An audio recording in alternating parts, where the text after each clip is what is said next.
Bienvenue dans le tutoriel pour réaliser la broderie Prénom fleuri. On va commencer par transférer le motif dessiné sur le tissu de la broderie.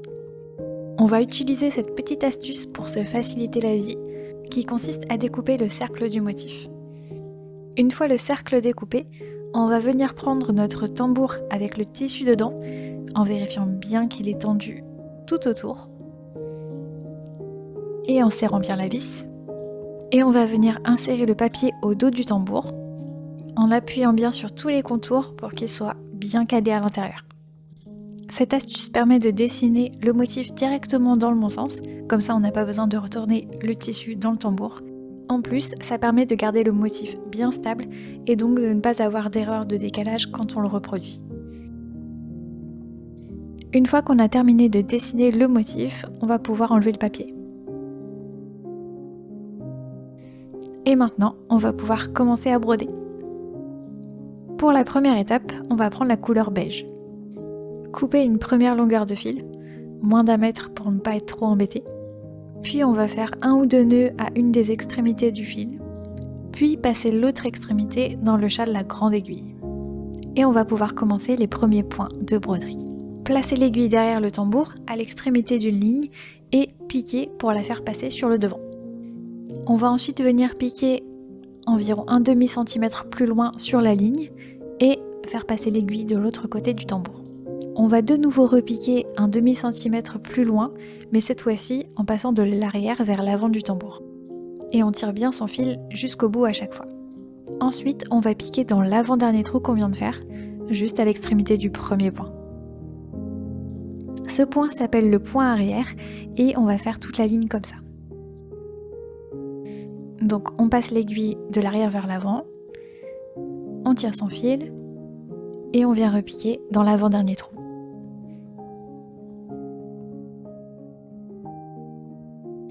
Petit aparté, si jamais vous avez fait une erreur ou s'il y a des points qui ne vous plaisent pas, vous pouvez revenir en arrière et défaire les points petit à petit. On peut finir en grattant légèrement le tissu, ce qui permet d'effacer les trous qu'on a fait. Et on revient à notre ligne en faisant des points arrière.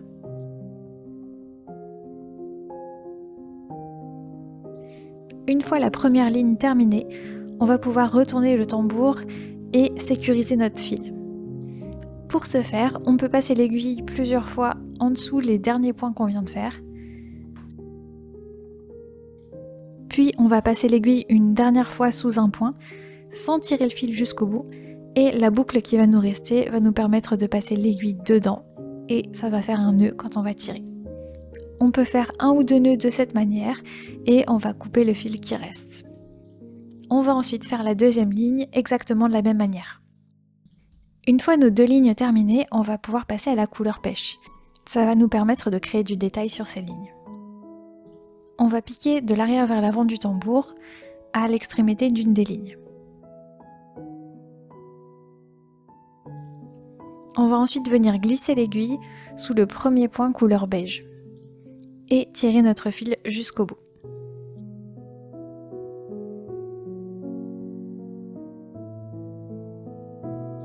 De la même manière, on va glisser l'aiguille sous le deuxième point.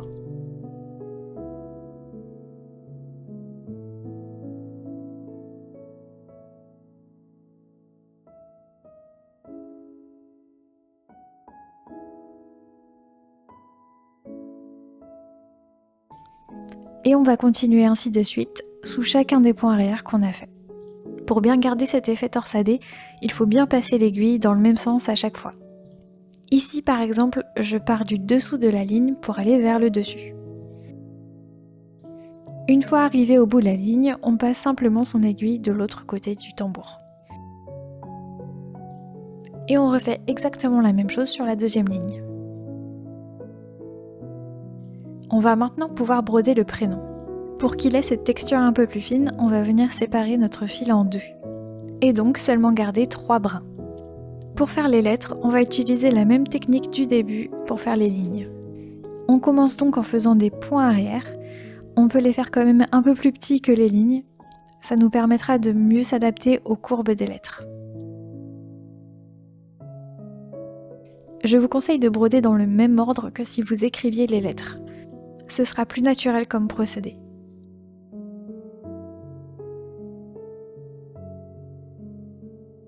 Le P est en majuscule, il est un peu éloigné du reste du prénom.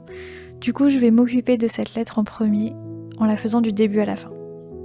Donc, une fois que j'ai terminé de faire les points arrière sur le P, je garde bien le même fil et je vais repiquer de l'arrière vers l'avant, en faisant bien attention de ne pas repiquer dans le dernier trou, sinon ça défraie le point. Et on va surjeter toute la lettre en repassant l'aiguille à chaque fois sous les points arrière. C'est exactement la même méthode que pour les deux premières lignes, sauf qu'ici on ne change pas de couleur.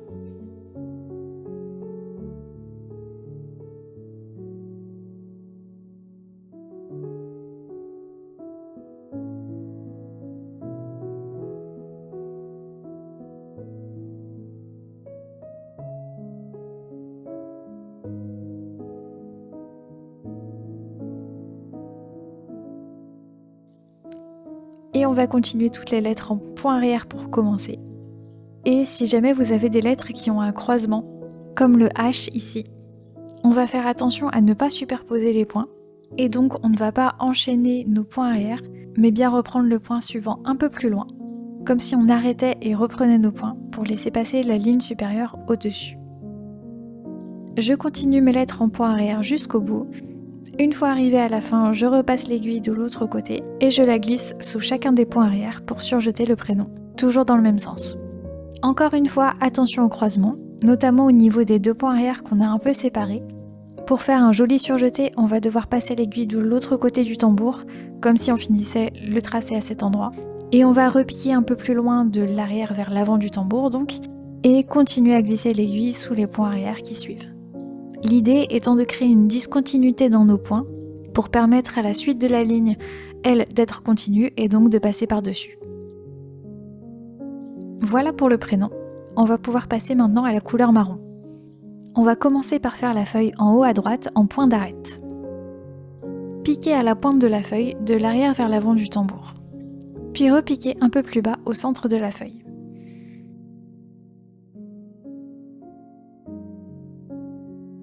On va ensuite piquer à gauche du premier trou, un peu plus bas, donc en suivant la ligne, et repiquer à droite du deuxième trou. L'idée est de former un croisé. On poursuit cette fois en piquant à droite de la pointe de la feuille, et toujours pour faire ce croisé, on va piquer à gauche du deuxième trou. Et on continue ainsi de suite en alternant gauche-droite, tout en suivant la ligne de la feuille et en croisant les points.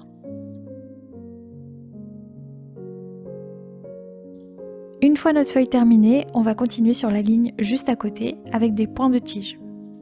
On commence en piquant notre aiguille de l'arrière vers l'avant du tambour, juste sur la ligne qu'on a déjà brodée. On repique un demi-centimètre plus loin, sans tirer le fil jusqu'au bout et en le maintenant avec une main. Puis on vient repiquer près du premier trou et on tire le fil jusqu'au bout. On continue en piquant un peu plus loin. L'idée c'est de faire des points de la même taille à chaque fois.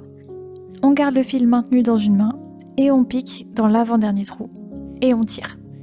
Et on refait les mêmes points jusqu'à la fin de la tige. Pour terminer la tige, j'aime bien finir sur un point assez court. Avec un tissu fin, et quand on passe d'un élément à l'autre sans changer de fil, ces fils de transition peuvent rester visibles en transparence sur le devant, surtout avec une couleur foncée comme le marron ici. Du coup, pour ne pas avoir à changer de fil à chaque fois, on peut utiliser cette petite astuce en glissant son fil sous l'arrière des lignes, et comme ça, ils ne seront pas visibles sur l'autre côté. Pour faire la petite tige qu'on voit ici, j'ai juste fait un point simple.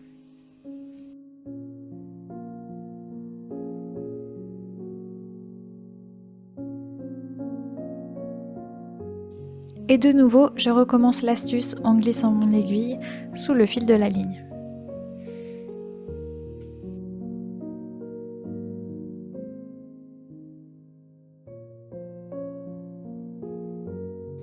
Jusqu'à ce que j'arrive à mon élément suivant, qui est cette ligne. Je vais la faire en point de tige, comme toutes les autres tiges qui suivront.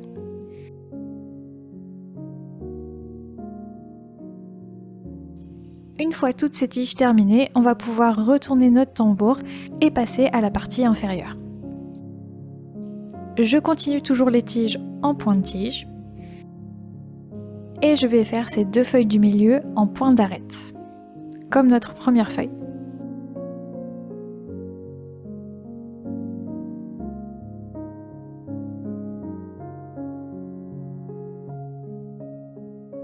Par contre, pour faire varier les couleurs, on va faire la tige entre ces 2 feuilles d'une autre couleur. Et on poursuit sur les tiges suivantes. Et voilà où vous devriez en être avec la couleur marron. On va maintenant reprendre notre couleur beige. On va de nouveau commencer en haut à droite et faire une fleur en point d'araignée. Pour commencer, on fait des points simples pour recouvrir les 3 lignes.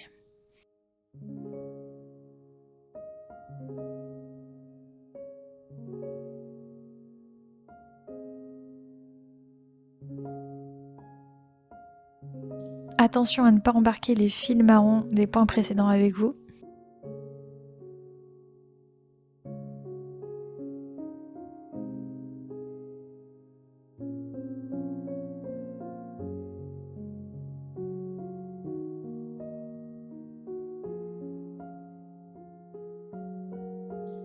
Une fois nos 3 lignes faites, on va passer l'aiguille de l'arrière vers l'avant, près d'une des lignes et près du centre. On va ensuite passer l'aiguille sous la ligne la plus proche, en faisant attention à ne pas piquer dans aucun fil.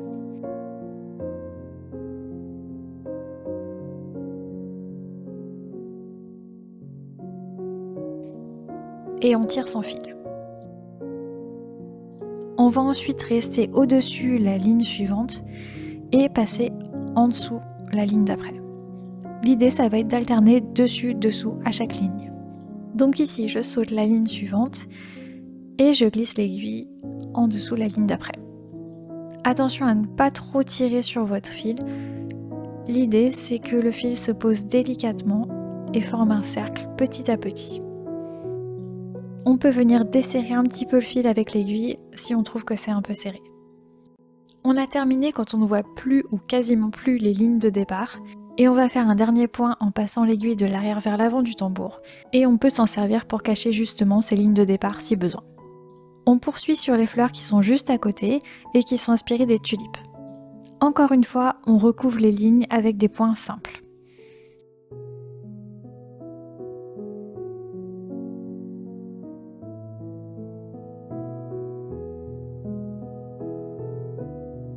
On terminera ces tulipes un peu plus tard avec une autre couleur. On continue notre chemin encore plus à gauche et on va faire la plus grande fleur en point d'araignée. Donc exactement la même méthode que la première fleur beige.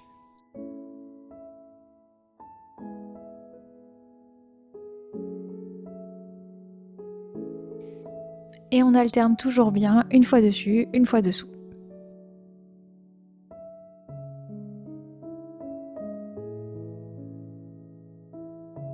Sans trop serrer la fleur. On continue avec la fleur juste au-dessus, avec le point de bouclette. Pour le réaliser, je pique mon aiguille au milieu de la fleur, je tire mon fil jusqu'au bout, je reviens piquer dans ce même premier trou,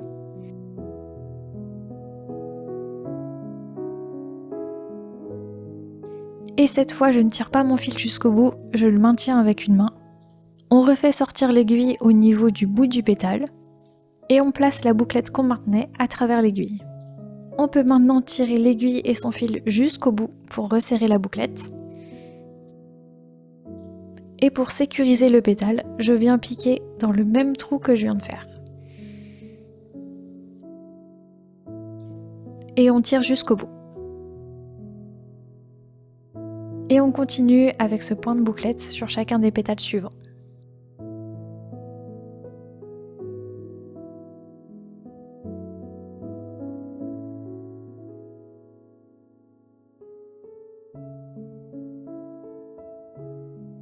Et on fait pareil sur la fleur juste à côté. On retourne le tambour pour passer de l'autre côté. Et on fait une nouvelle fleur en point d'araignée.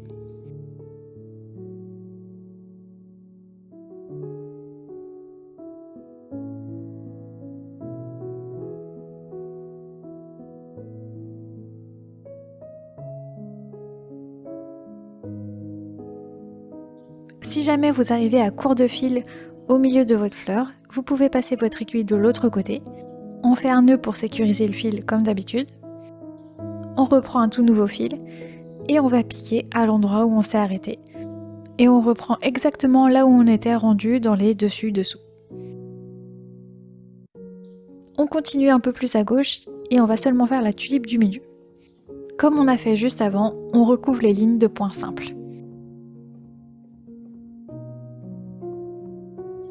On passe ensuite aux 3 petites fleurs du milieu.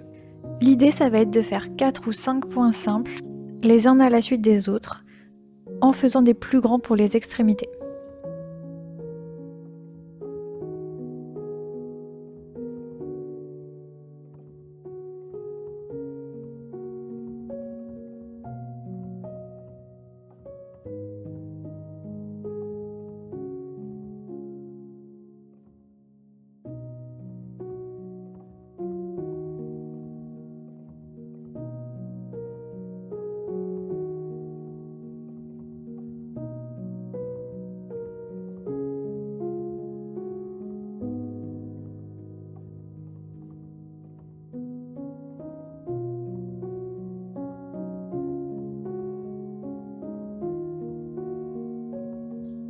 Et voilà pour les 3 petites fleurs.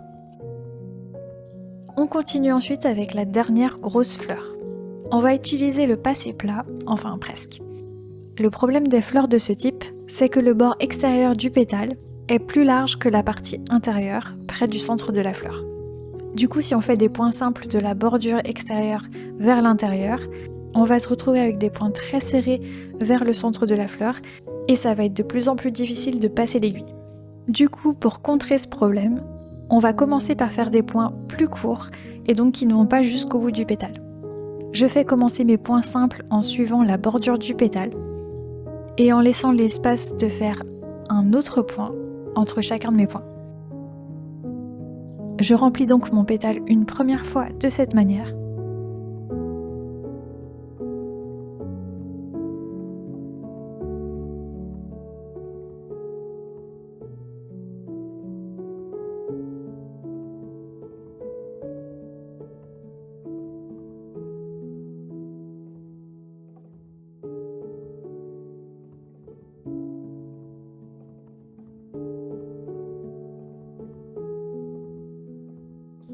Et une fois que tous mes points courts sont terminés, je remplis les intersections que j'ai laissées en faisant des points qui vont jusqu'au bout du pétale, en alternant quand même de temps en temps avec des points un peu plus courts si je vois que ça va trop se superposer. Si le fil est un peu trop torsadé sur lui-même, l'effet rend un peu moins bien. Du coup, là j'essaye de désentrelacer un peu chacun des brins du fil. Mais c'est plus efficace de le faire avant de piquer.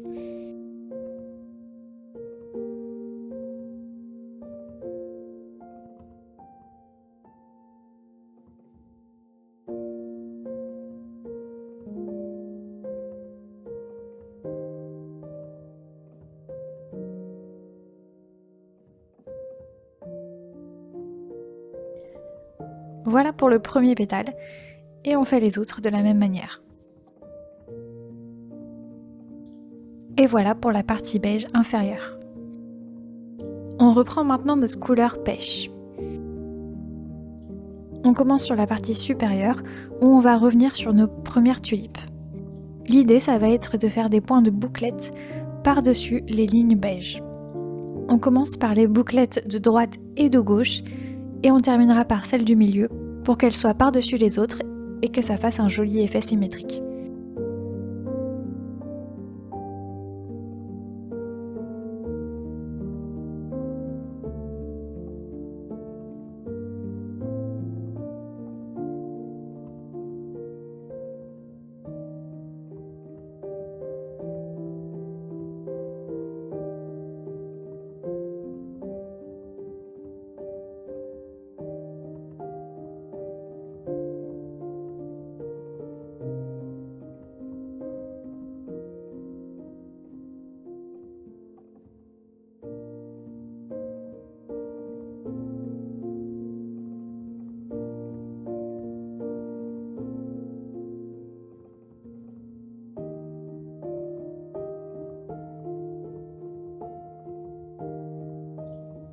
Et on fait la deuxième à côté, exactement de la même manière. On peut venir tirer un petit peu sur les points beige pour les faire ressortir. Ensuite, on va venir ajouter un petit détail au milieu des fleurs beige en faisant un point de nœud. Pour ce faire, on passe l'aiguille de l'arrière vers l'avant du tambour au centre de la fleur. On prend notre fil et on vient faire 2 tours autour de l'aiguille. Pour maintenir le fil de cette façon, on peut venir poser son doigt entre le premier trou et l'aiguille. On vient ensuite repiquer l'aiguille dans le premier trou. On glisse le nœud jusqu'au tissu en tirant sur le fil. Et on fait passer l'aiguille à travers le tissu et à travers le nœud.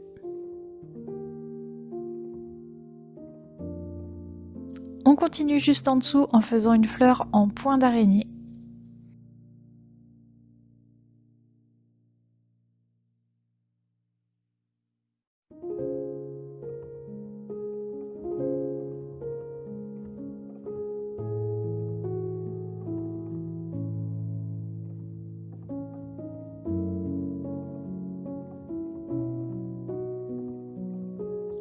Et on poursuit avec la grande fleur juste à côté, où on utilise exactement la même technique que la grande fleur beige de l'autre côté.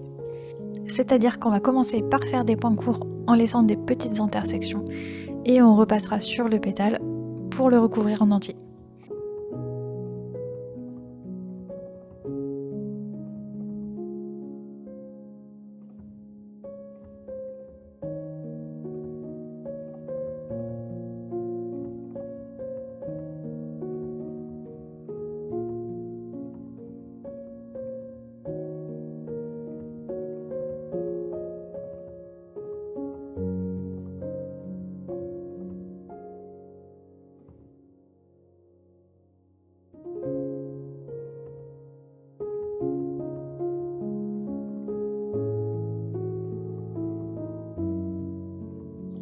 On retourne ensuite notre tambour pour faire les détails pêche de ce côté. On commence par faire des points simples sur la grande fleur. On va piquer à travers les fils beige, en partant du centre de la fleur pour aller jusqu'à l'extérieur. Essayez bien de passer à chaque fois entre les fils des points beige, et donc de ne pas entrecouper les 6 brins qui le composent.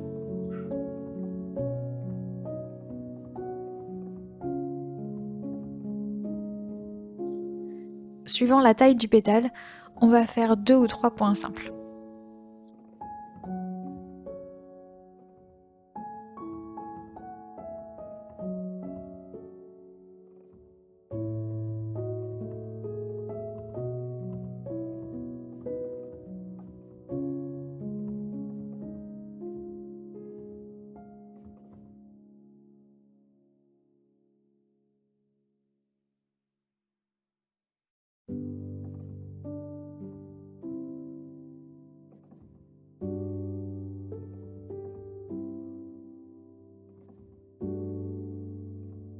On poursuit sur la petite fleur juste à côté, où chaque pétale est fait en point de bouclette, comme de l'autre côté.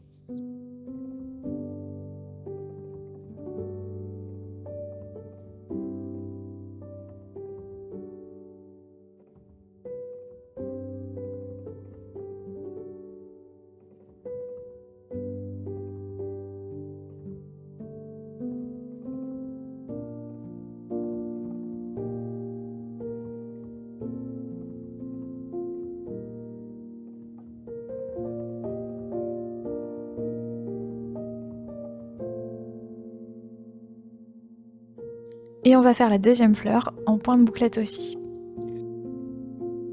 On continue juste à côté avec les fleurs en forme de tulipe et on va recouvrir les lignes restantes avec des points simples.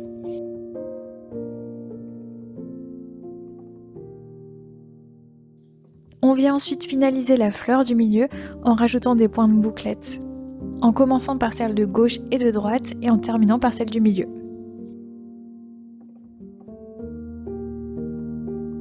Et on termine ce côté avec la fleur en point d'araignée.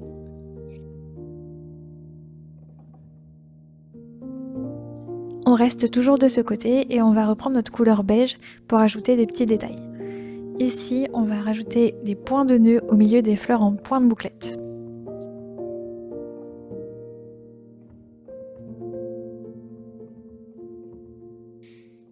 Et ensuite, on finalise nos petites fleurs en forme de tulipe en ajoutant les points de bouclette couleur beige.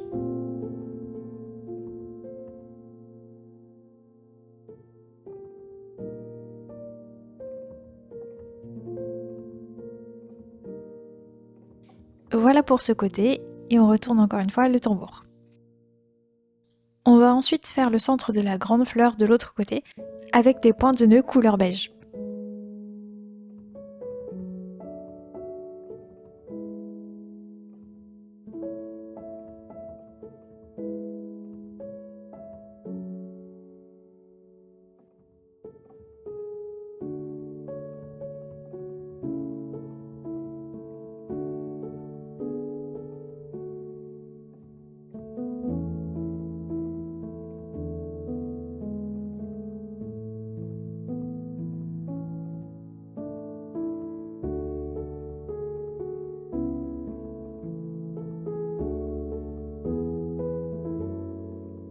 Ensuite, comme on a fait de l'autre côté, on va rajouter des points simples de la couleur beige sur les pétales pêche.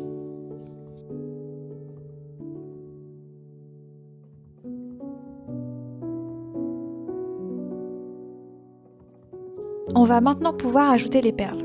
Le trou des perles étant petit, on va devoir utiliser la plus petite aiguille et donc moins de fil. Du coup, je prends la couleur beige et je vais récupérer 2 brins sur les 6. Allez-y doucement lors de la séparation pour pas créer de nœuds.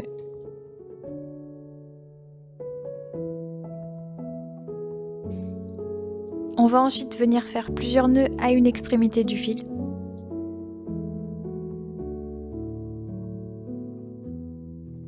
Et on enfile la petite aiguille. On va commencer en haut à gauche sur les petites feuilles qui entourent les tiges. Je pique d'un bord d'une petite feuille. J'enfile une perle marron sur mon aiguille.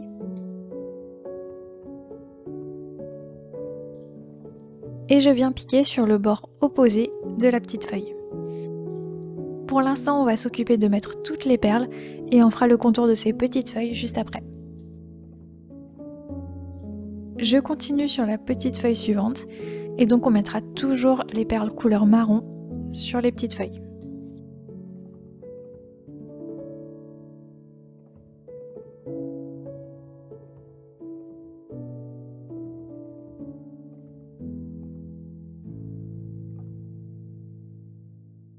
On va faire par la même occasion les petits points qui contourent le motif, en ajoutant cette fois-ci des perles couleur pêche. Donc là je commence par une petite perle, et de temps en temps on viendra ajouter une grosse perle ronde.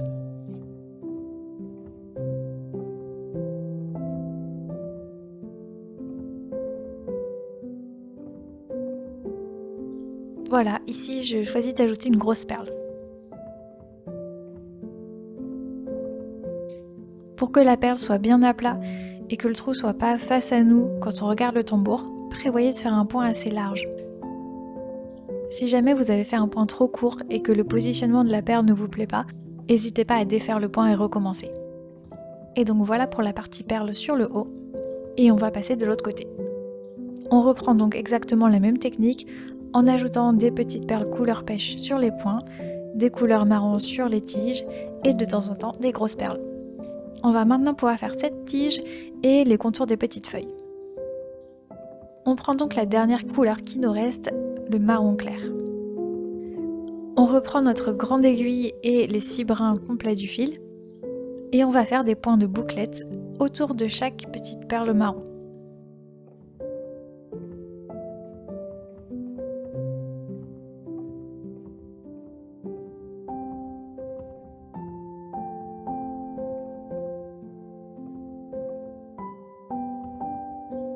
On continue sur l'autre côté du tambour. Pour cette petite tige, je vais venir faire un point simple.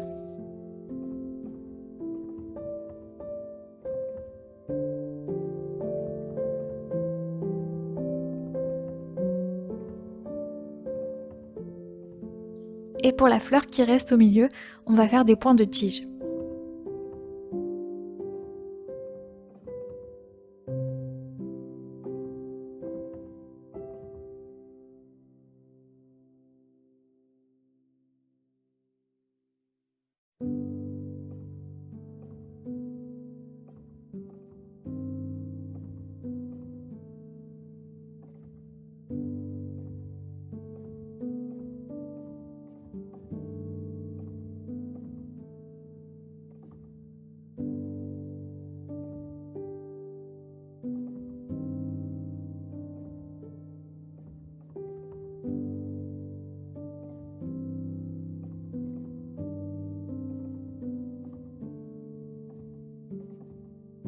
Et on reprend notre petite feuille en point de bouclette.